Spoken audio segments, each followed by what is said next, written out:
C'est une petite armée de 2000 agents de nettoyage. Ils sillonnent l'agglomération de Dakar en ce jour de fête.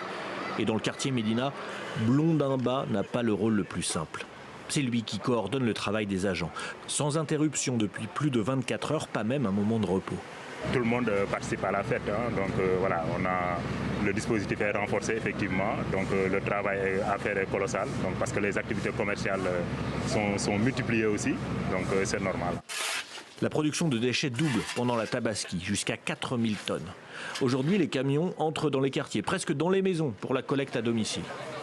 Hassan Gueye est venu jeter ses cornes, ses pots. Selon lui, le nombre de dépotoirs sauvages a nettement diminué, contrairement aux années précédentes. La plupart mettaient les déchets dans les fosses septiques ou on mettait ça sur la police. Soukey Manéel, teinturière de profession, est une riveraine de point de vente de moutons. Dans son quartier HLM, elle a longtemps souffert de la saleté après la fête. Avant, pendant la Tabaski, les déchets pouvaient rester 3 jours.